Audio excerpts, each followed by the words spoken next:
Terima kasih klik video ini dan jangan lupa subscribe.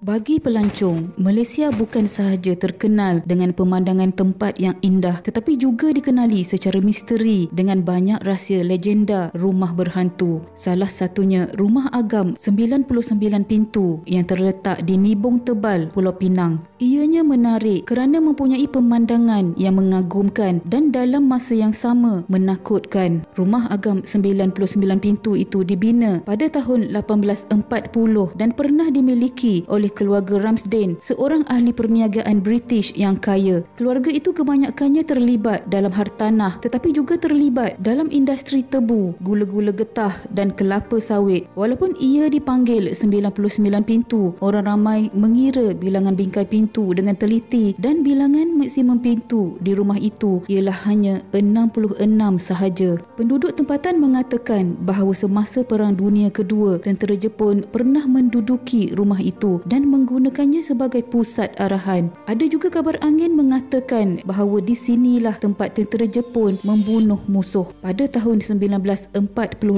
John Seymour Ramsden kembali ke Rumah Agam 99 Pintu itu dan mengambil alih perniagaan keluarganya serta menjadi pengurus besar Penang Gum Property Group pada masa itu. Dia didakwa ditembak di tempat dia menaiki tangga di pintu rumah itu. Dia ditembak 2 kali di belakang kepala dan mati serta-merta. Bagaimanapun, polis tidak pernah mengetahui siapa pembunuh itu.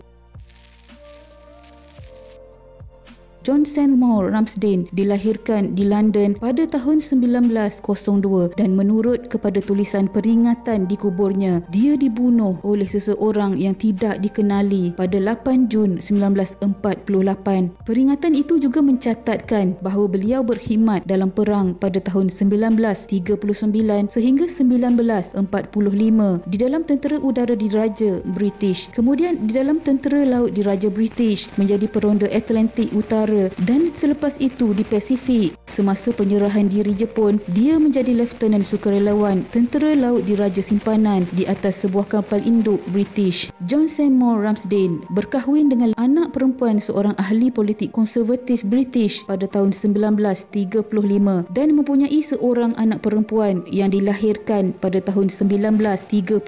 Mereka telah bercerai pada tahun 1947.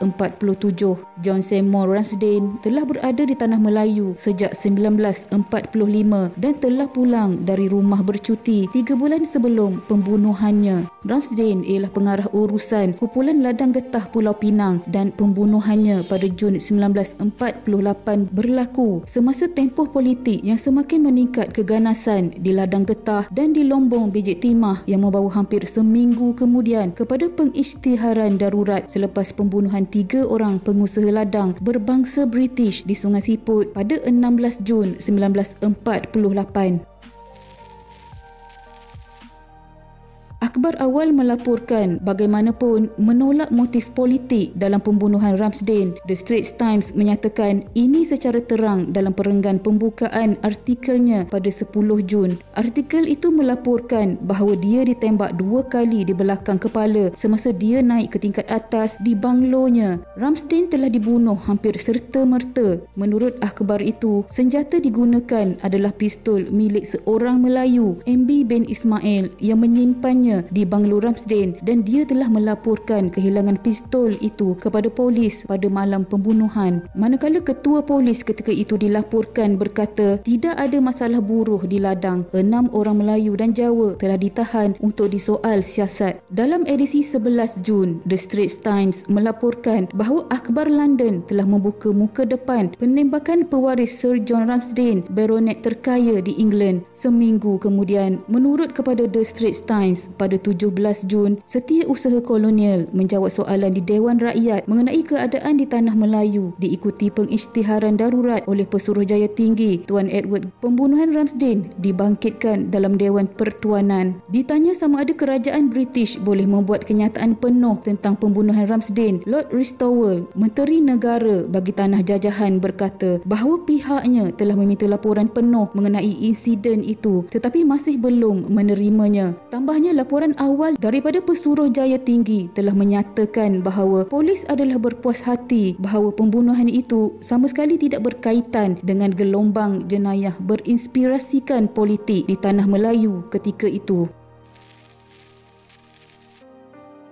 Sebulan kemudian, terdapat perkembangan dalam kes pembunuhan itu. The Straits Times pada 10 Julai melaporkan bahawa seorang lelaki bernama Muhammad Zain bin Ramjan telah ditahan reman polis atas pertuduhan membunuh mangsa dengan perbicaraan ditetapkan pada 14 Julai. Sementara itu, ia turut melaporkan bahawa kes terhadap MB bin Ismail didakwa memiliki senjata berpeluru secara haram di estate Caledonia telah ditangguhkan. MB kemudiannya telah diterangkan dalam laporan sebagai orang kuat Ramsden. Walau bagaimanapun, pada penghujung Ogos, Zain telah dilepaskan Mahkamah Magistrate. Pelepasan tidak berjumlah pembebasan dan diperintahkan ditahan sebagai saksi material sehingga selepas siasatan koroner 3 hari kemudian. Hasil siasatan, koroner mendapati Ramsden ditembak oleh seorang orang yang tidak dikenali dengan senapang 2 laras. Dia juga menambah yang tiada bukti terhadap mana-mana orang tertentu. Zain kemudian dibebaskan selepas keputusan koroner. Dalam pembelaan dirinya, Zain berkata bahawa sepasang kasutnya yang ditemui di tempat kejadian mungkin telah diletakkan oleh seseorang yang berdendam dengannya.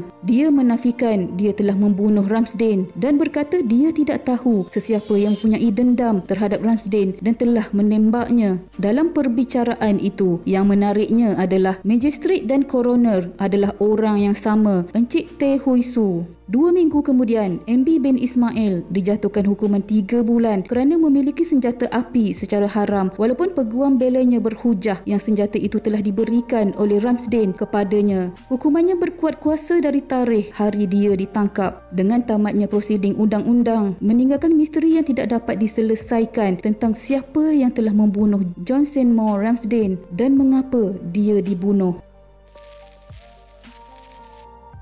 Menjelang 1950-an, rumah agam 99 pintu ini ditinggalkan sepenuhnya oleh keluarga tersebut. Terdapat orang yang mengatakan bahawa seluruh keluarga Ramsden meninggal dunia di kawasan perkarangan rumah agam tersebut, ibaratnya terkena sumpahan. Ada juga kabar angin yang mengatakan bahawa rumah tersebut diduduki orang Jepun yang menakluki tanah Melayu pada ketika itu lalu membunuh keluarga Ramsden. Tetapi yang pasti, sejak rumah agam ini ditinggalkan, ramai orang mula mengerumuni tempat tersebut untuk melakukan aktiviti paranormal. Ada yang mengatakan bahawa roh keluarga tersebut berkeliaran di sekitar rumah tersebut untuk menghantuinya. Namun terdapat cerita mengenai rumah agam tersebut yang lebih dahsyat. Dikatakan bahawa setelah rumah agam itu ditinggalkan, terdapat seorang bomoh yang berpindah masuk ke rumah tersebut untuk berkomunikasi dengan makhluk halus. Sebaik sahaja berita tersebut sampai ke telinga masyarakat yang tinggal di sekitar kawasan tersebut, mereka turut berkunjung ke rumah agam itu untuk menghubungi orang mati atau melakukan kerja-kerja ilmu hitam terhadap musuh mereka.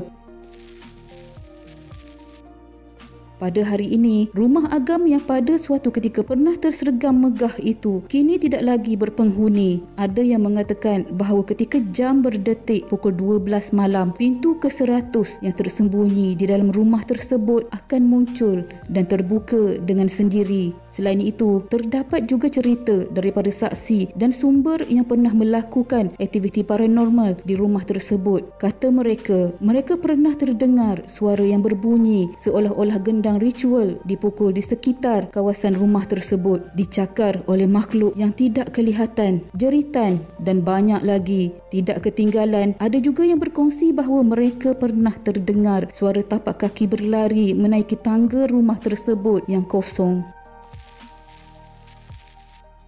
Namun yang pastinya, kesahihan segala cerita mengenai rumah agam 99 pintu itu masih belum dapat dipastikan serta dibuktikan sehingga hari ini dan ianya mungkin kekal sebagai misteri.